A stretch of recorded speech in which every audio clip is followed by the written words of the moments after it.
Sir इन दो question में doubt था कि के की वैल्यू कैसे है। कौन सी ये भी निकालो। हाँ ये क्या सकता है सर मुझे भी एक डाउट है सर मुझे लास्ट डाउट क्लियर है लास्ट इसलिए डाउट ये दो चीज हम करा दें, एपी और ये, फिर हम करा दें एबी और दूसरा क्या है हाँ सर लीनियर में ही डाउट है ना लीनियर बहुत बड़ा चैप्टर है चलो सर पहले जब लीनियर आएगा तब लीनियर हाँ ऐसा बोल रहे थे सवाल का बात हो रहा है ये मेरा नहीं आता है चलेगा ये सब कुछ नहीं होने वाला है कुछ भी नहीं आता ना जैसा अगर क्वेश्चन आ गया तो मतलब ब्लैंक पड़ जाऊंगा बात नहीं करो। चलो now 2/3k and 5/8k are 3 consecutive terms of AP. So 2/3k and 5k/8 are in AP. So A2 minus A1 is A3 minus A2. So k minus 2/3 is 5k/8 minus k. तो अब जरा देखो, हम इसमें सब k को एक ही तरफ ले आए, तो k अब यहाँ k है तो प्लस k आ गया, माइनस 5 का k बाई, तो यहाँ कितना आ गया 2k और माइनस 5k/8 इज 2/3, तो ये 16k और माइनस 5k इज 2/3, ठीक है। तो ये कितना हो गया 11k/8 is 2/3, so 11k is 2 into 8/3। अगर 11 भी यहाँ से हटा दो तो k की वैल्यू क्या हो गई 16/33। सेकंड क्वेश्चन देखें, if is 63 a term of AP, तो -1 4 9 14, let its nth term is 63, तो an क्या होता है a plus n minus 1 d। तो बताओ a की वैल्यू क्या रख दी जाए और d यहाँ से जरा पता तो करो, तो 4 माइनस -1, क्या d की वैल्यू 5 है, देखो A2 माइनस 7 से निकाला है, तो d की जगह में क्या रख दूं 5, तो 63 plus 1 is equals to, so 64/5 is n minus 1।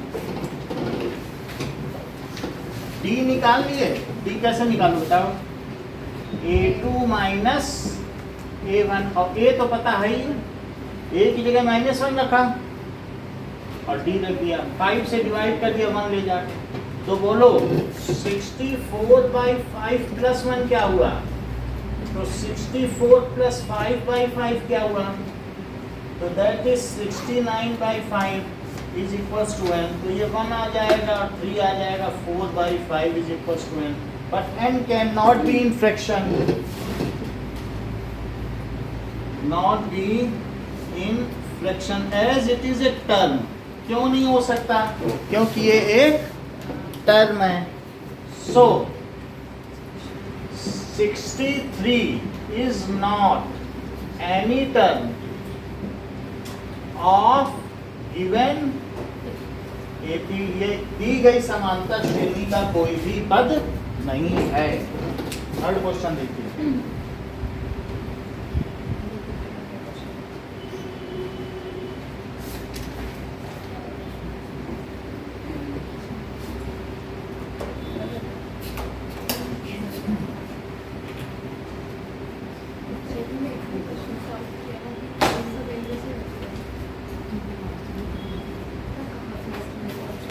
ना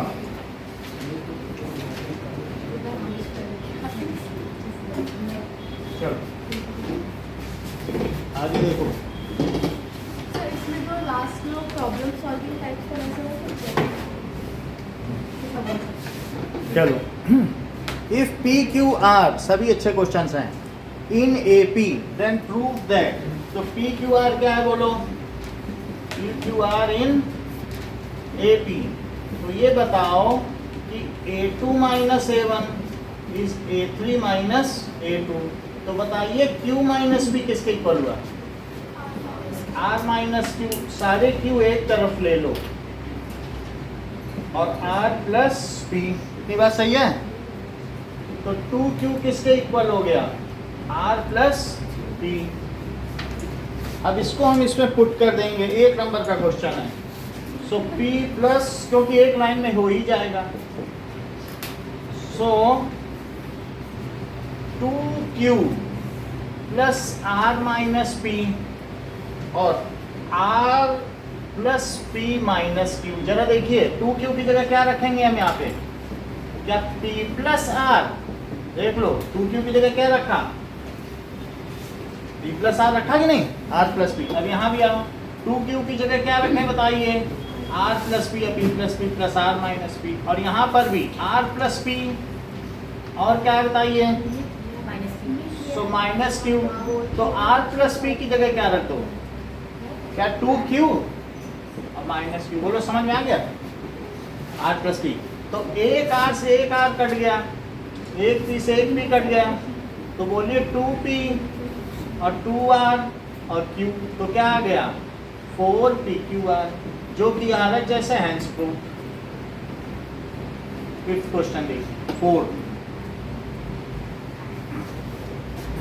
find the sum of first 200 natural numbers, so S 200 is 200, तो n बाई 2 होता है, और 2a और प्लस n माइनस 1, तो 200 माइनस 1 इंटू डी, D1 हुआ, जहाँ पर Sn के लिए हमने क्या फार्मूला लगाया है, 2a और plus n minus 1 into D, this is 100 और 2 प्लस 199, तो क्या आ गया बोलिए 100 इंटू 201, तो 20100। कुछ लोग इसे दूसरी तरीके से भी कर सकते हैं, Sn is equals to n by 2 पहली टर्म और प्लस लास्ट टर्म, चूंकि ये 200 टर्म्स का सम है और सभी नेचुरल नंबर हैं, तो पहली टर्म 1 हुई और अंतिम टर्म क्या हुई 200, तो बाहर 100 आ गया और अंदर 201 आ गया, तो आंसर क्या हुआ, ठीक है। अगला क्वेश्चन देखो,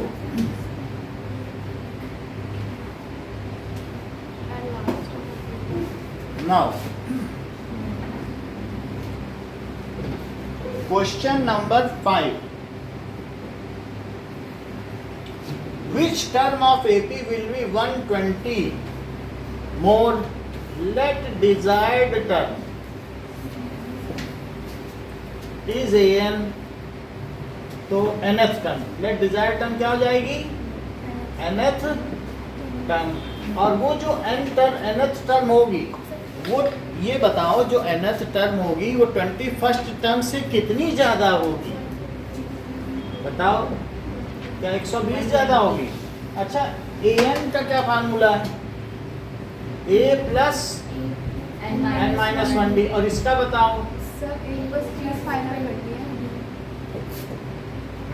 इसमें n जो होती है वो पोजीशन होती है और an जो होती है वो टर्म होती है, वो टर्म है, तो nth term, let the desired term is nth term.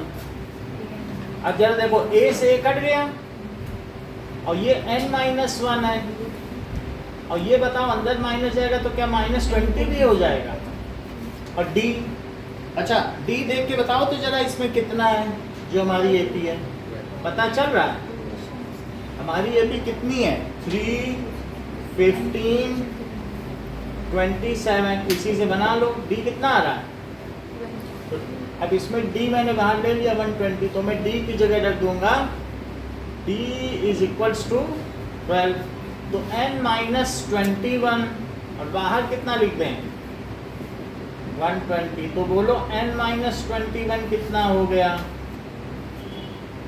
क्या n माइनस 21 10 हो गया, तो n कितना हो गया, तो 31st term is 120 more than 21st term.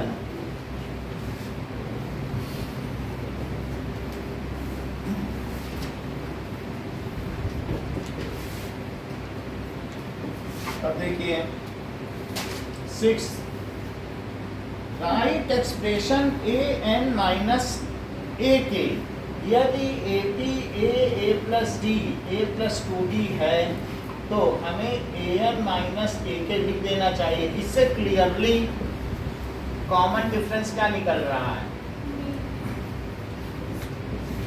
और फर्स्ट टर्म बताओ ए, तो अब इसमें वैल्यू पुट करो a plus n minus 1d और माइनस ये चीज हो गई। अच्छा a से a कट गया है और n माइनस 1 और माइनस a माइनस 1 और सबसे बाहर कॉमन क्या आ गया है? d। क्या माइनस 1 से प्लस 1 भी कट जाएगा? चेक करो, क्या माइनस 1 से प्लस 1 भी कट जाएगा? तो आपके पास अंदर क्या बचेगा? d। सो यही इसकी वैल्यू है। अगला सवाल देखिए, Hence find the common difference of AP for which 25th term is 10 more than 23rd term। तो देखो 25th term ज़्यादा है किससे? 23rd term से कितनी ज़्यादा है बताओ? देखो 25th term is 10 more, ज़्यादा हुई कि नहीं? सब्ट्रैक्ट करने पर 10 more है। ऐसे में लिखना चाहो तो ऐसे लिख दो 10 more than 23rd term, तो ऐसे लिख सकते हो 25th term is 23rd term से कितनी ज़्यादा है? 10 ज़्यादा है, 10 more than 23rd। ये समझ आया? लेकिन हमें तो ये चीज़ दिखाई गई है तो मैं इसको यूज़ कर लूँ, यही तो ये है। बोलो ए एन माइनस ए के क्या है? क्या एन माइनस के डी है? तो अब मैंने इसी फॉर्म में लिख दिया नहीं ए एन माइनस ए के, तो क्या मैं इसे एन माइनस के डी लिखूँ? तो क्या लिखूँ? 25th minus 23d। देख लो यही फार्मूला है। और इसकी जगह क्या लिख दिया? तो 2d कितना हो गया? तो d कितना हो गया? 5। ये वाला इसकी वैल्यू को इसको पुट करके सेम लिख देना है यहाँ पे। अगर ये नहीं समझ आया तो मैं दूसरे मेथड से करूँ। ये तो मैं समझा गया यहाँ तक। अब फिर ये चीज़ ठीक लग रही कि नहीं लग रही? तो मैं दूसरे तरीके से बना सकता हूँ, नहीं तो पूरा का पूरा ही कर लो। मान लो जैसे आपने कह दिया कि 25th टर्म 23rd टर्म से कितनी ज़्यादा है? 10। तो 25th टर्म क्या होती है बोलो? a प्लस 24d और ये a प्लस 22d प्लस 10। बोलो सही है? और ये उधर ले आओ तो 2d is equal to 10, d is equal to 5। जो आपको ठीक लगे उससे करिए। ये मतलब फार्मूले से किया। ये तो थी ना 25th टर्म 25वीं टर्म 23वीं टर्म से 10 ज़्यादा है, फिर मैंने दोनों की वैल्यू डाल दी। लेकिन हमने कहा जो आया है उसका उपयोग करना चाहिए, ये ज़्यादा शोभित होता है। तो 7th क्वेश्चन देखें, find the sum of all natural number between 200 to 1502 which are exactly divisible. तो पहला नंबर जो 3 से डिविजिबल वो कौन सा होगा? बोलो।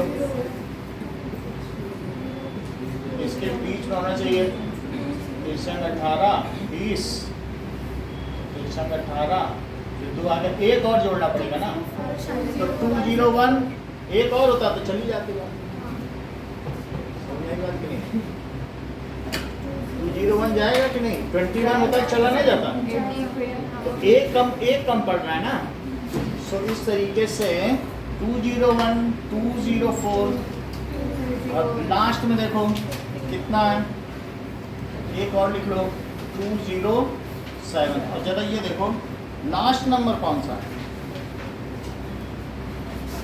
1502। तो 3 से करो, 3 5 जा 15, एक 0 उठाया तो 0, और फिर इसके बाद 2 तो भी नहीं जा रहा, तो 2 एक्स्ट्रा है, तो 1500 ठीक रहेगा। अब ये कितनी टर्म्स हैं? Let these are n terms, these are n terms. तो इसमें कॉमन डिफरेंस कितना हो गया? क्या 3? और a क्या हो गया 201। और अगर ये n टर्म्स हैं तो बताओ an क्या होगा? जो an है वही तो लास्ट टर्म है, तो an is equals to a plus n minus 1d, जो कि कितनी है? an कितना है 1500 is equals to 201 plus n minus 1d, d3 है। तो 1500 में से 201 माइनस कर दो तो कितना आ जाएगा? दैट इज 15 में 1300 आया, 1299 और बाई 3 भी कर दीजिए, दैट इज n माइनस 1। तो क्या ये 3 से कट जाएगा? 433 में अब एक जोड़ो तो 434, ये तो n की वैल्यू आ गई है, लेकिन आपसे सम पूछा जा रहा है। सो सम ऑफ 434 टर्म्स, तो that is n by 2, 434 by 2, 2a, तो a कितना है 201, n माइनस 1 d इंटू 3। हाँ बोलिए, a प्लस n लिख दो, वो ज्यादा अच्छा लगेगा। तो a कितना है 201 और ये 1500, सही है? बताओ, दैट इज 217 और ये कितना हुआ 1701। अब इनका मल्टीप्लाई करें, कहाँ चली गई थी यानी के पास सब फैसिलिटी है। अरे वो कैलकुलेटर, अच्छा कैलकुलेटर है उसके बॉक्स में लगा हुआ। सुबह ही तो कर रही थी। अच्छा सुबह इसको मल्टीप्लाई करो तो देखें क्या आंसर आता है 7।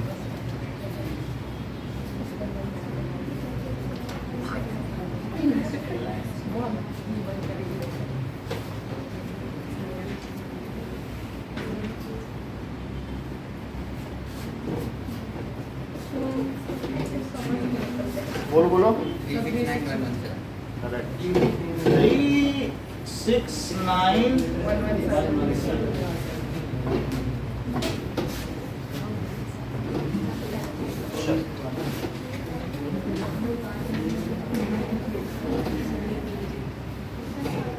Next is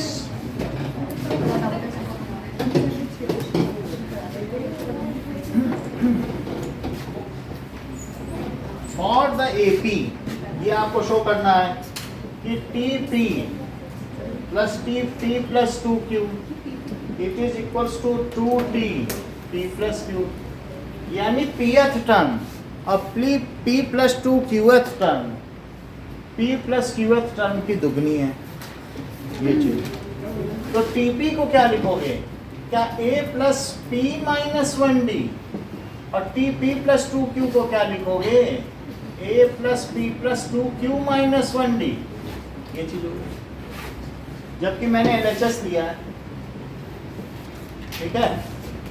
अब उनकी वैल्यू खोल दे, TP की खोली और बोलो P प्लस 2Q की खोली, तो A और A जोड़ दो और इनको एक साथ ले लो, P plus 2Q minus 2D, बोलो सही है? अभी हम LHS कर रहे हैं, इसको हटाओ, सही। देखो इसकी भी वैल्यू डाली और इसकी भी डाली, 2a ले लिया, ये भी लेके d कॉमन ले लिया, तो ये 2a, a और a।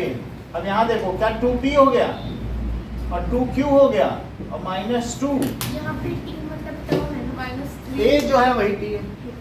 अब देखो 2a और इसमें भी 2 कॉमन ले लो, तो 2Q के बाद 1 होगा, और 2 कैसा है? तो ये माइनस 1,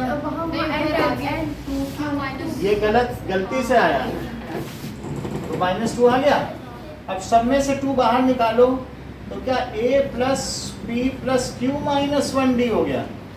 अब तुम इसे क्या समझते हो क्या ये P प्लस QH टर्म का फार्मूला है जो कि RHS है और 2 नंबर बन गए, है ना आसान? नहीं, कुछ नहीं, दोनों की वैल्यू डालिए, आंसर पाए हम। अब जरा देखो, how many terms are needed to give sum. तो हमारे पास दिया -6 -11/2 -5, और इसमें A क्या है, B क्या है, -11/2 +6 2 लिखो और +12, तो क्या ये 1/2 आ गया D। अब जब D आ गया तो सम निकालो Sn। Sn is equals to n/2 2a + n-1d। ये कह रहा है -25 है, जबकि n हमें नहीं पता है, a पता है, n नहीं पता है, d पता है। ये देखो सब वैल्यू डाल दी, मतलब कितनी टर्म्स का सम -25 होगा, देख लो लिखा है, यही तो कह रहा है। a और d निकाल दिया और डाल दिया, फार्मूले में ही, बस कुछ ज़्यादा नहीं करना है। सो 2 को उधर ले जाओ, 50 देख लो 50 है कि नहीं, -50 कर दें। ये नहीं समझा है, बोलो बोलो। हम सर आप 10 करा रहे हो, लिखा 9 तो वही है। ये ऐसा कर दिया, तब वही बोले क्या चलो क्या आ रहा है।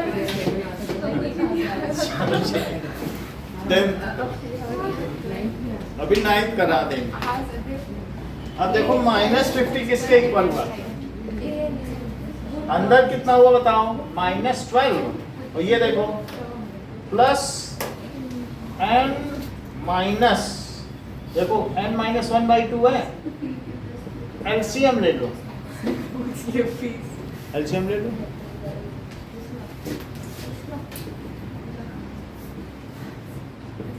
और ये -24 और प्लस क्या लिखोगे, n-1, और ये -50 है। अच्छा बताओ नीचे की चीज दूसरी तरफ कैसे चली जाती है, प्रोडक्ट। और यहाँ क्या बचा, n, और अंदर क्या बचा बोलो।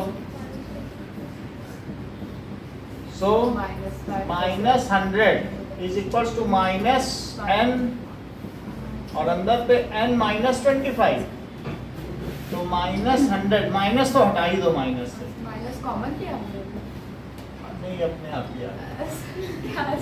तो -100 is equals to n² -25 n आ गया।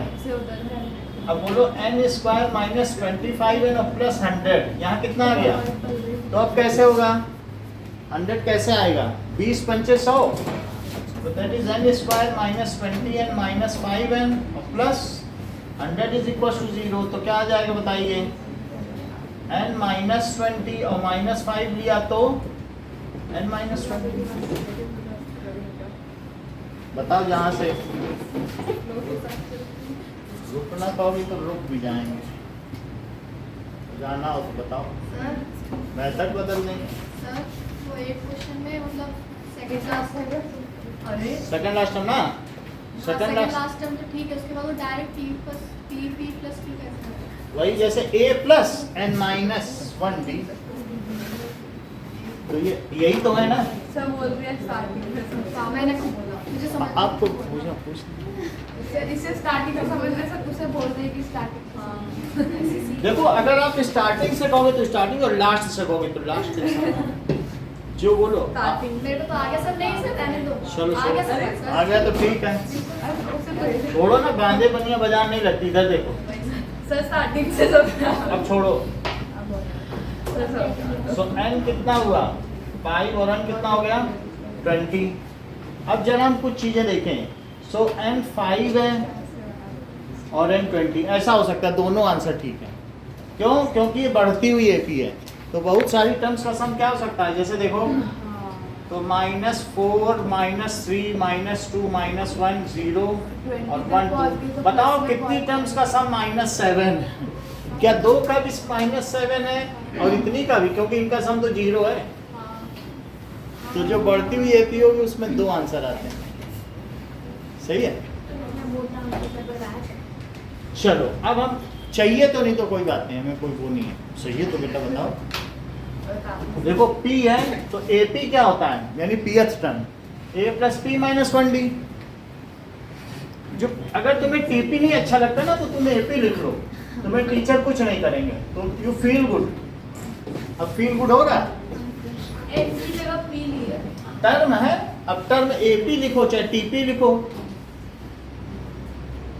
एन की जगह मतलब पी है ना। ये pth टर्म है तो P माइनस 1, ये P प्लस 2 qth टर्म है तो P प्लस 2 q माइनस 1। फिर A साथ ले लिया और इन दोनों को अंदर डाल दिया, D बाहर ले लिया। तो बोलो 2P आया और 2Q आया, माइनस 2 आया। 2 बाहर ले लिया और फिर सबके बाहर ले लिया। ये P प्लस QH टर्म का ही तो फार्मूला है। जो n की जगह आएगा वही टर्म होगी। इनको एक मान के देखो, 2 टर्म करेंगे, बताया ना कि 2 टर्म्स का टर्म सम भी -7 है, इतनी का भी। चलो 9th question, how terms of the progression which term is first negative. So 19, 18 and 1/5, तो 18 पंचे 90, तो क्या 91/5 है ये क्या, और 87/5 ये चल रही है। इसमें A कितना है और D कितना है, देखो 5 और 91 माइनस 95, तो क्या ये -4/5 है, ये D की वैल्यू है। Let nth term is first negative term, let nth term is first negative term. तो मैं an को क्या लिख दूं, an 0 हो गया, an फर्स्ट नेगेटिव टर्म है, an इज 0। अब आगे देखो,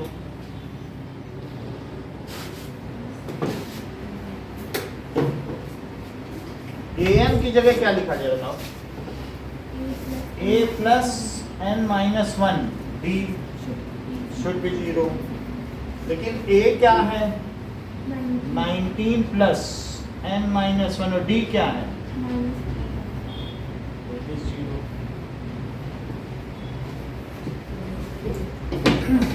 तो अब इसमें आप एलसीएम ले लें,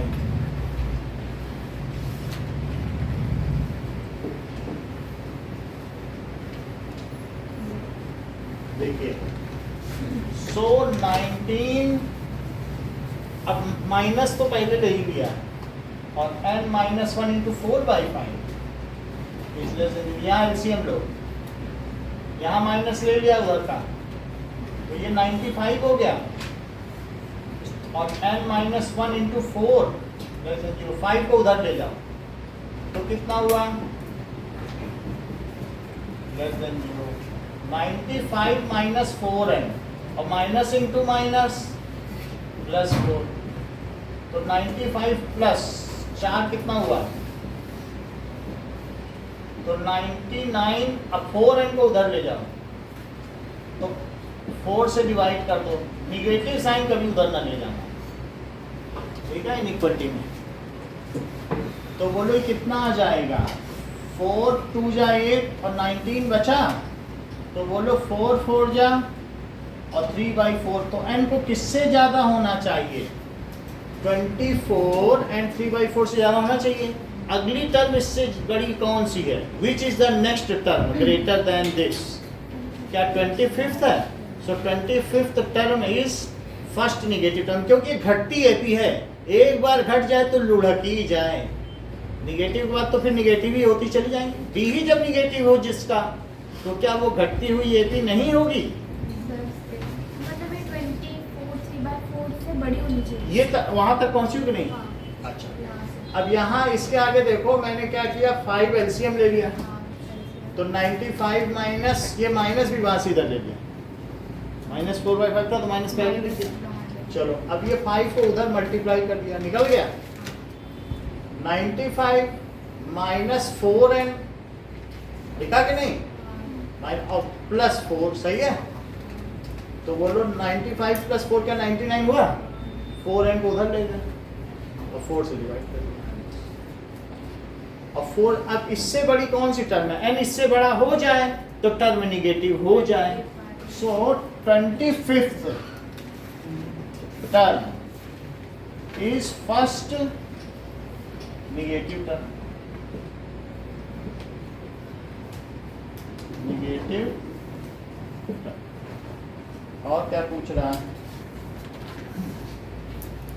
now 11th question, 8th term of AP is 0. Prove that 38th term is triple of 18th term. So A8 कितना है, 0। टू प्रूव क्या करना है,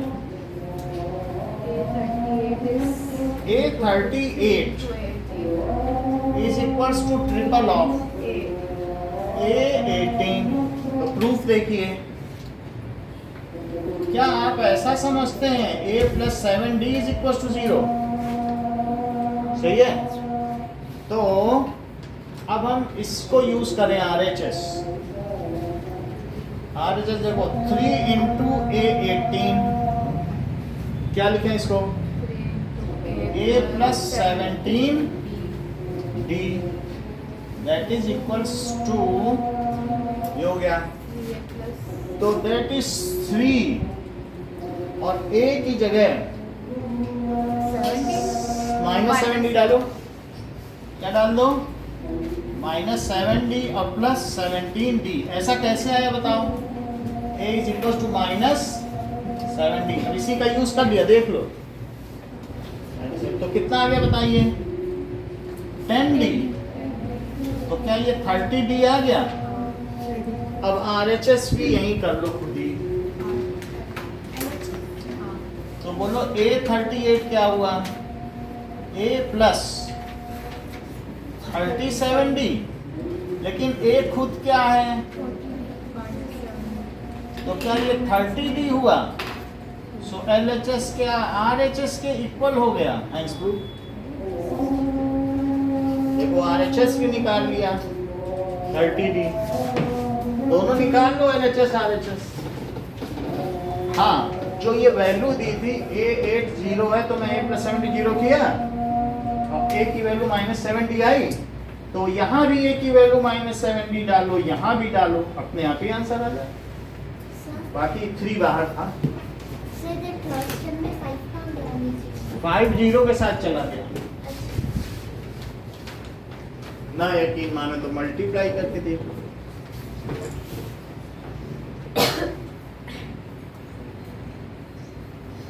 चलो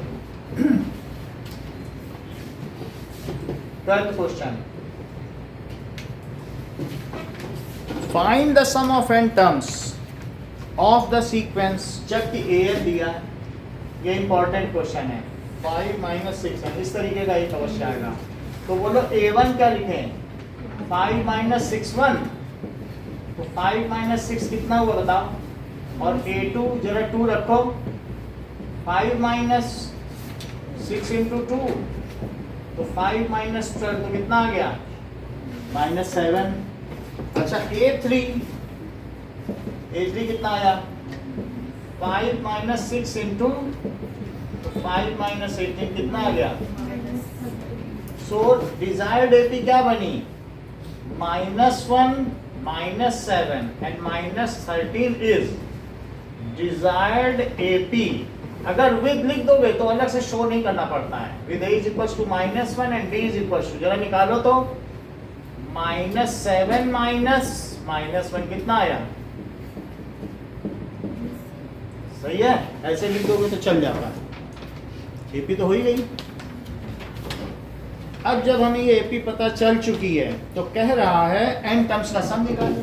तो बोलो Sn का क्या फार्मूला होता है, A प्लस तो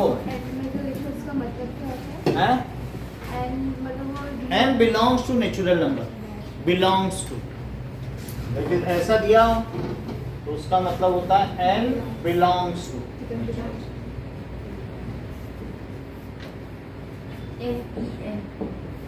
ठीक है। एप्सिलॉन इसका नाम है, ग्रीक वर्ड है। a कितना है बताओ, और d कितना है? चलिए तो n/2 -1 -6n और प्लस में 6, तो क्या हो जाएगा -6n + 5, ठीक है। इसको ज्यादा कुछ नहीं किया जा सकता, इसका आंसर मैं चेक कर लेता हूँ।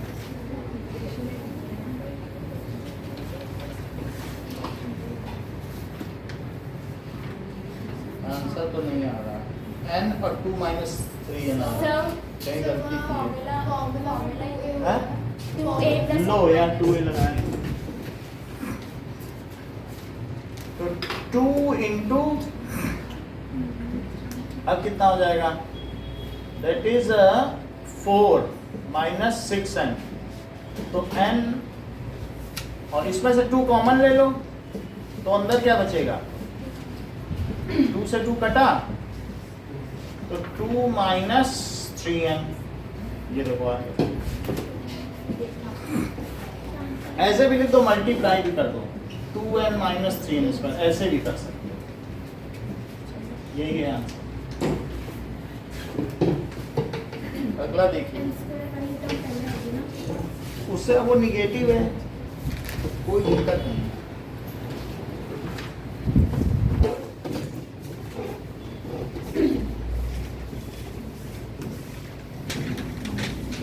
Now 13th क्वेश्चन देखिए, a sum of rupees 2,000 is invested at 10% per annum. Calculate the interest at the end of each year. तो that is interest at the end of first year. तो कितना हो जाएगा, PRT/100, 2,000 रुपए, 10% का interest और 1 साल के बाद, तो 2 जीरो से 2 जीरो कट गया, 200 रुपए मिलेंगे उसको। So interest at the end of second year, so अब 2,000 रुपए इंटू 10, अब 2 डालो, 500, तो 2 जीरो कट गया, अब 400 रुपए मिलेंगे। Interest at the end of third year,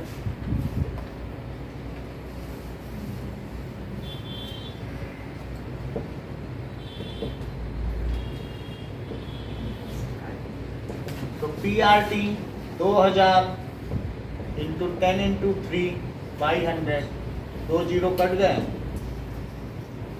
so 200 400 600 are the interest subsequent years at the end of subsequent years starting from at the end of first year. ये क्या है, are interests at the end of subsequent years starting from at the end of first year. प्रथम वर्ष के अंत से लेकर ये क्रमागत आने वाले वर्षों में दिए जाने वाले ब्याज की मुद्रा है। So at the end of first year forms AP. अभी क्या लिखो, it forms AP with A is equals to 200 and D is equals to 200। लेकिन हमें क्या चाहिए, हमको तो 30 साल के बाद find interest at the and he चाहिए, A30 चाहिए। सो 200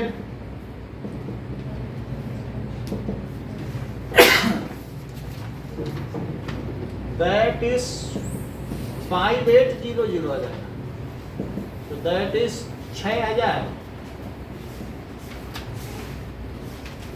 14th क्वेश्चन देख रहे हैं, कह रहा है a man रिपेज a loan of 1800 bye paying ₹40 in first month and increases the payment by 20। तो 40 रुपये पहले महीने देता है और 20 रुपये बढ़ाता है, तो कब तक उसका 1800 रुपये क्लियर हो जाए। सो दैट इज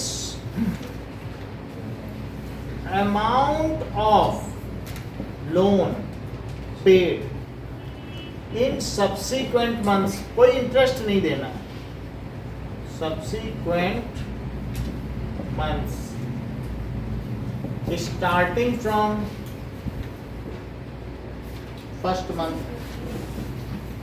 पहले महीने से अगर वो शुरू करे तो पहले महीने कितना देगा 40 रुपए, फिर अगले महीने 60 रुपए, फिर 20 रुपए बढ़ाता जाएगा, और ऐसे करके कब तक दे कि उसका 1800 रुपए पूरा हो जाए।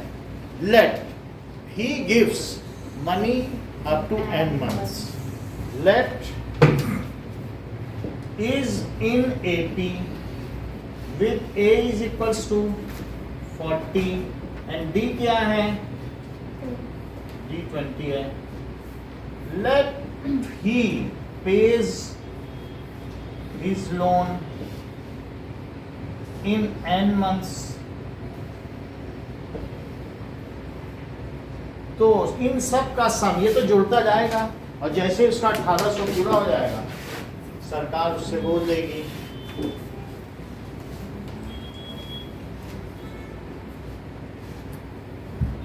ना। सो SN क्या हुआ, n/2 A + n-1, उसको 1800 रुपए पे करने हैं। जब ये तो हमारा फार्मूला ही गलत है, 2A + n-1 D, ठीक है। अब जरा देखो n/2 2 × A कितना है 40 और प्लस n-1 G कितना है, मल्टीप्लाई करो,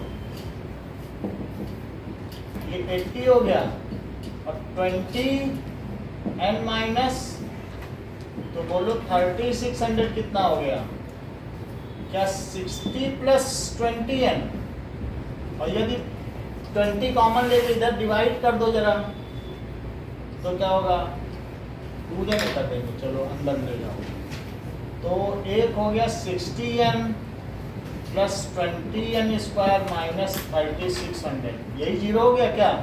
अब 20 से डिवाइड करो, सही है।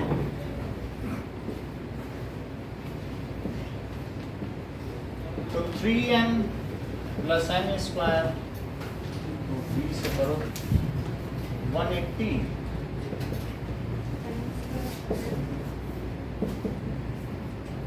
सही है। और ये क्या 12 और 15 का मल्टीप्लाई है, 180 क्या होता है बताओ,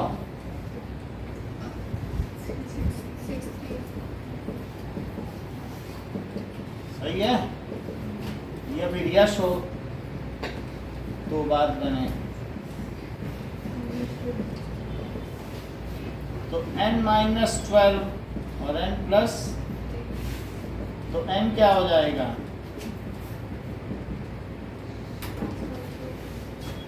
ठीक है। 12 महीने के अंदर अंदर उसे लोन चुका देना चाहिए, चेक कर लेते हैं, सही है। So his loan is cleared in 12 months।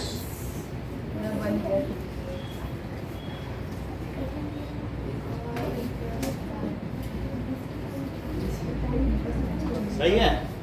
अब जरा देखो, कुछ 2 मिनट रुक जाएगा, नोट कर लेते हैं। हाँ बिल्कुल बिल्कुल, नोट करो आप पहले।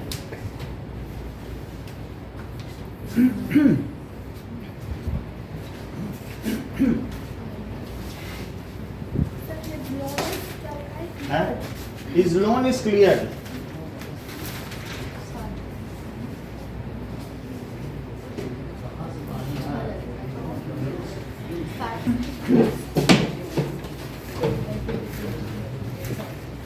पता चला, हाँ बोल दो मैम, हमें ही निकाल दे। तुम्हारा रोजी रोटी बंद हो चलो now Mamata has two option to buy a house, या तो सीधा वो 22 लाख रुपया दे दे। देखो 22 लाख रुपए में घर खरीद ले तो पहला ऑप्शन है। सो कॉस्ट ऑफ हाउस कितनी है बताओ? 22 lakhs। अच्छा ये भी कर सकती है कि 4 लाख तो कैश पे कर दे। सेकंड ऑप्शन क्या है? 4 लाख ऑप्शन कि कैश में उसको 4 लाख दे दे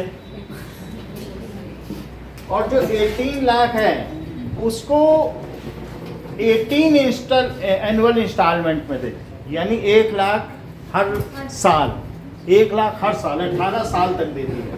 लेकिन 10% पैसा पहले दे दिया 4 लाख, अब उससे कहे 4 लाख देने के बाद अब 1 साल बाद आना 1 लाख और मिलेगा, और जो बचा हुआ अमाउंट है 18 लाख बच गया ना, तो बैलेंस है उसका इंटरेस्ट भी ले जाना।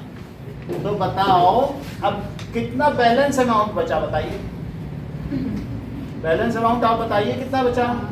सर एक बार आप एक और बार बस हम समझा रहे हैं, आप समझो। तो बताइए 22 लाख का घर है, 4 लाख दे दिया, अब बचा कितना? 18 लाख बचा। सही है, 18 लाख बच गया। अब जो बचा हुआ है वो हर साल के अंत में दे, और हाँ, और जितना अमाउंट है उस पर 10% ब्याज भी दे। मान लो जैसे 1 साल के बाद 1 लाख दे देगी, और 18 लाख पे जो ब्याज बनता है, और 10% का मतलब समझती हो 1,80,000। फिर अगले साल बोलेगी अब 1,70 देंगे क्योंकि अब 1,70 ही बचा है, फिर 1,60 देगी, यानी 10% में 1 जीरो कम कर दो किसी भी चीज़ का। यही तो होता है ना, 10% इंटरेस्ट का क्या मतलब होता है। तो अब वो हर साल कितना देगी बोलो? So interest paid in subsequent years. ठीक है, स्टार्टिंग तो इंटरेस्ट कैसे पे करेगी बोलो? अगर मान लीजिए कभी उसने मकान खरीदा तो एट एंड ऑफ 1 ईयर उसे कितना पे करना पड़ेगा? At end of 1 year. तो इंटरेस्ट कितना हुआ बताइए जरा? That is PRT by 100। वो तो देगी 1 लाख, उसे देना ही है 18 साल तक। इंटरेस्ट क्या है? जैसे मान लो 4 लाख पे कर दिया, अब उसके बाद वो उससे कहे 1 साल बाद आना, तो कितना लाख बचा है? 18 लाख। उसका 10% कितना होता है? 1,80,000। कहेगी ये पकड़ो इंटरेस्ट, और ये रहा तुम्हारा 1 लाख मूलधन। 1 लाख मूलधन दे दिया।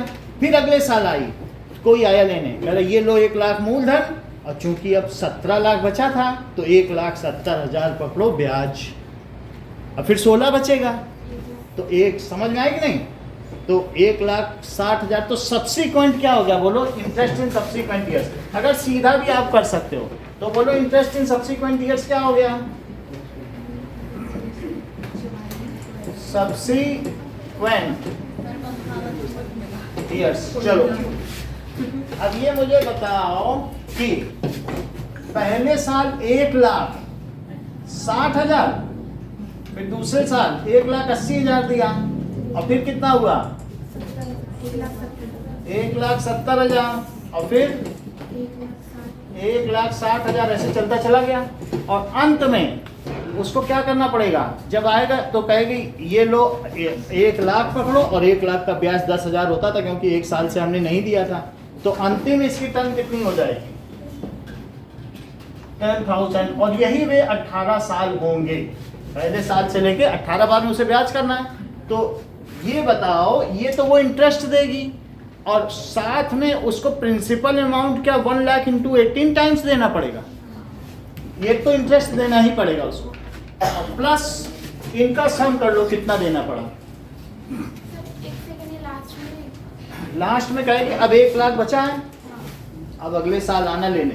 हाँ, उसका तुम्हें 10,000 ब्याज भी दे देंगे, वो तुम्हें देके छुट्टी कर देंगे, भाई हमारा पीछा छोड़, ये तो करेगी। चलो, सो टोटल इंटरेस्ट पेड जरा निकालो। डी कितना है? -10,000। ए कितना है? सही है। अच्छा, अब बताओ कितनी टर्म्स हैं? 18 टर्म्स हैं। तो बोलो S18 निकालो। 18/2 2A 1,80,000। इसमें जो हम निकाल रहे हैं वो कहाँ लिखा है? हाँ? अभी मैं बता रहा हूँ कि वो कितना पे करेगी अगर वो लोन। हाँ, तो अब ये कितना हुआ बताओ? मैं ये देखना चाहता हूँ अगर वो इस वादे पे राजी होती तो कितना पे किस करे। चीज़ का 10%? अरे यार ये कहाँ बोलो। है? जैसे सुनो, 1 लाख प्लस मैं ये बता रहा हूँ, अब तुम्हारे पास तुमने 2023 में मकान खरीद लिया कभी इस ईयर में, तो अभी तुमने उसको 4 लाख पे किए, तो आफ्टर 1 ईयर तुम्हें कितना बच गया अमाउंट बताओ? तो अभी इतना बचा, 18 लाख बचा। कितना बचा है? 18 लाख बचा। और 1 ईयर के बाद बताओ, 1 साल के बाद तुम 18 लाख का कितना ब्याज दे दोगी? 1,80,000 दे दोगी। 18 लाख का 10 18 लाख का 1,80,000 10% करो, 10/100 इंटू 18 लाख, एक जीरो ही तो कम होता है। और प्लस 1 लाख दोगी। हाँ अब कितना बच रहा है? 17 लाख। और फिर 1 साल 1 लाख तो आपको देना है, हाँ हर साल देना पड़ेगा। पहले मैं इंटरेस्ट कर ले रहा हूँ और फ्लैटली 1 लाख को 18 से मल्टीप्लाई कर दूँ। 1 लाख उसे 18 साल तक देना है, लेकिन हर बार 1 लाख कम होता जाएगा तो उसका इंटरेस्ट भी कम होता जाएगा। तो अब कितना बचा 1 लाख देने के बाद?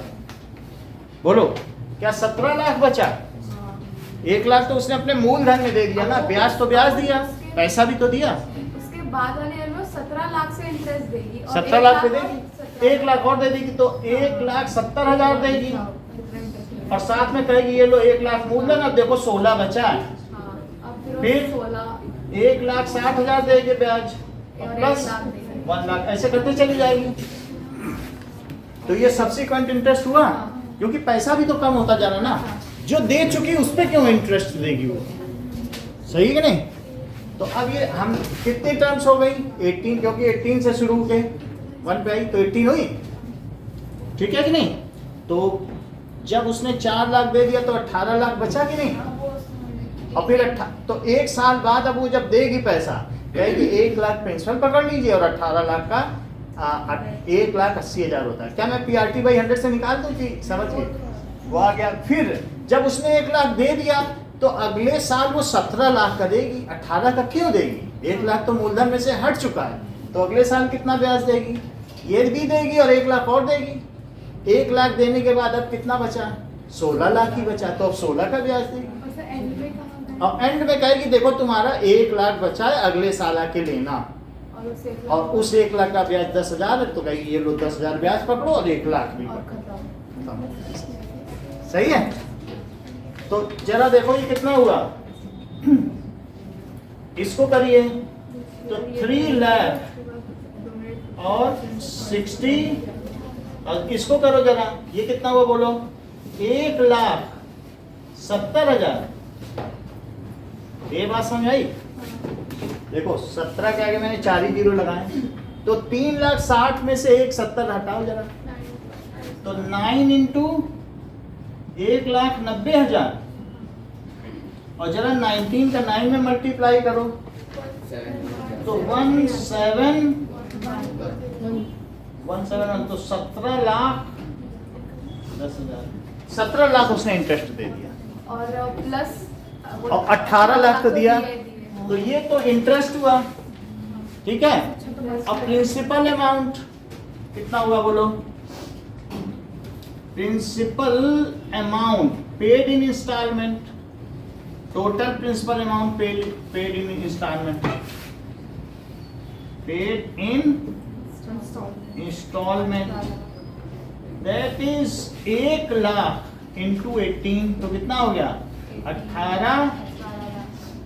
तो टोटल अमाउंट पेड कितना हो गया बोलो? 17 लाख प्लस 18 और 4 शुरू करनी भूल गई। अरे हाँ 24 लाख प्लस 4 लाख और प्लस 17.1 लाख और प्लस 18, माय गॉड, तो उसने कितना पे कर दिया? 22 लाख तो यही हो गए और 17.1 लाख, तो क्या ये 39.1 लाख है? 22 लाख की पे तो 39 0.1 तो 39 लाख जितना इसको और अब 30 4 जीरो बढ़ाओ जरा देखें कितना होता है। इकाई, दहाई, सैकड़ा, हजार, 10,000, लाख, 10 लाख। कितना पे कर दिया? 39 लाख 10,000। अच्छा, तो उसने कहा नहीं, इसमें मुझे घाटा हो रहा है और अगर मैं ये पे करूंगी तो मेरी बचत कितने की होगी? स्वरूप बचत, सुनो जरा, अगर वो फर्स्ट ऑप्शन चुनती है तो उसकी बचत तो बताओ जरा, बताओ। If she opts first option तो सेविंग बताओ जरा। सर 17,10,000। दैट इज, ये बिल्कुल सही बात आपने बोली है। और इसमें से 22 लाख तो कितना हो गया बोलो? 17 लाख। 10,000। अब वो खुश हो गई, वो कह रही इतनी मेरी बचत है, आधा मैं प्रधानमंत्री राहत कोष में दे दूं। ले रहे भाई, पढ़ो जरा। सो वो खुश होकर क्या बोलती है? She prefers to donate 50% in National Relief Fund. So donation sir is equals to half of amount of saving. अच्छा, तो ये डिफरेंस ऑफ द कॉस्ट है, वो अमाउंट जितना सेव किया उसकी बात की जा रही है। कह रहा है कि जो उसकी बचत है, तो कह रही इतनी बचत मुझे हो रही, वो बहुत खुश है आज। ठीक है, तो उसने 9 आ गया, 2 9 18, तो 2 8 16 और फिर 5 और 5 और 3 जीरो, तो 8,55,000 उसने कहा प्रधानमंत्री जी आप ले लीजिए, आज मैं काफी खुश हूँ। तो what amount is donated to national relief fund by choosing a lump sum amount and donating. उसने क्या दिखाया? So she has shown the concern towards nation. Sir इस टाइप के क्वेश्चन आ सकते हैं क्या? हाँ, ये उसमें आएगा। सर ऐसे सी हैज शोन, हो गया, पास हो गया हम पास। सर 50% को ही हमने 1/2 उठाना। हाँ, शोन कंसर्न पास तो नहीं हो रही। नेशन। ये बात समझ में आ गई? सब इसमें भी आता है। और पढ़ना है? नहीं पढ़ना है ना? सर कर लो। मुझे ना फेयर ऑफ इक्वेशन में डाउट और है। मुझे जब हम दो सॉल्यूशंस निकालते हैं ना, मुझे कभी-कभी ऐसा होता है कि वेरिएबल्स बढ़ जाते हैं और 18 = 18 आता है, इसका मतलब उसके इनफाइनाइट सॉल्यूशंस है। और नो सॉल्यूशंस में 7 = 18 इस टाइप का कुछ आएगा, तो इसका मतलब नो सॉल्यूशंस है ना। अगर वेरिएबल सारे कट गए और जब इक्वल आ गया तो हर एक चीज इक्वल। और जब कोई इक्वल नहीं आया, ऐसा वेरिएबल कट के इस टाइप का कुछ आ रहा है, तो एक भी सॉल्यूशन नहीं है। बस ये मुझे भी आता है तो पूछ लो बता।